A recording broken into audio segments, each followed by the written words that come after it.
Oi, gente, vamos dar início à nossa aula sobre o nosso sistema de numeração. Os números que nós usamos no nosso dia a dia são chamados de símbolos indo-arábicos ou algarismo.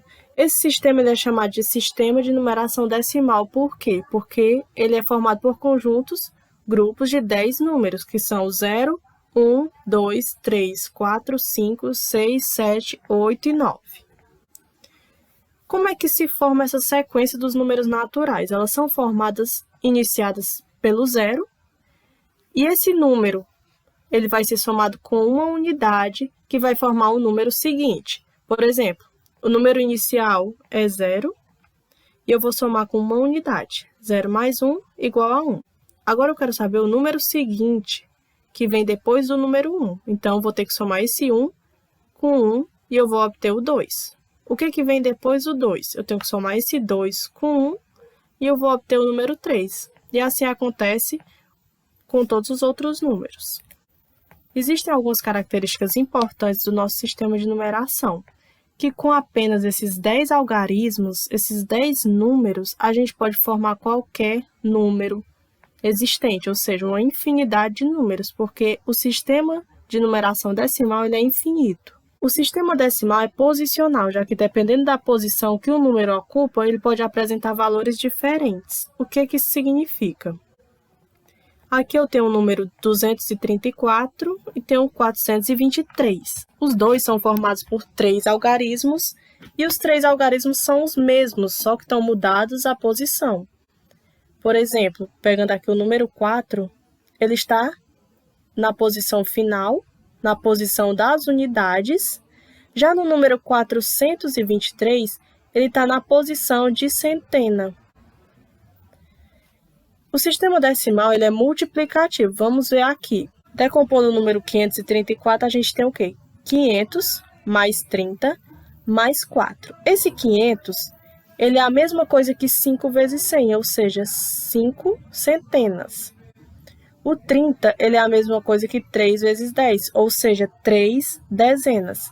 E o 4 é a mesma coisa que 4 vezes 1, ou seja, 4 unidades. Com relação à reta numérica, a gente entende o quê? Ela deve iniciar sempre pelo número 0. E os outros números são colocados à sua direita, em ordem crescente. Vamos ver aqui como fica. Antes da gente definir os números na reta numérica, a gente tem que definir um dos pontos para ser o número 0. Eu escolhi esse ponto aqui para ser o número 0, e o restante dos números eu vou acrescentar à direita do 0 em ordem crescente. Por exemplo, depois do 0 vem o 1, depois vem o 2, depois vem o 3, e assim sucessivamente. Observe que os números são colocados sempre em sequência à direita do 0 e também em ordem crescente.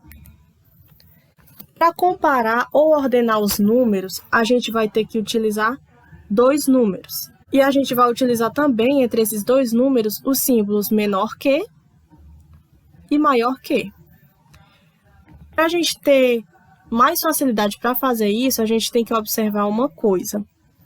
Em uma reta numérica, todo número que estiver à esquerda, ele vai ser menor. Todo número que estiver à direita, ele vai ser maior. Como, por exemplo, vamos aqui usar os números 3 e 4. Vamos comparar se o 3 é maior ou menor que o número 4. 3 está à esquerda de 4 ou à direita de 4? Ele está à esquerda. Todo número que estiver à esquerda significa que ele é menor. Então, vamos usar esse símbolozinho aqui. 3 e 4. No exemplo 2, nós estamos pegando 2 números, o 6 e o 5. Só que o 6, ele não está à esquerda do 5, agora ele está à direita. Então, significa que ele é maior que 6 maior que 5. Com relação a esse conteúdo, gente, vocês vão fazer a atividade do livro, que fica na página 23. São as questões 1, 2, 3, 4, 6, 7 e 8. A questão 5 vocês não precisam fazer. Tchau, gente. Até a nossa próxima aula.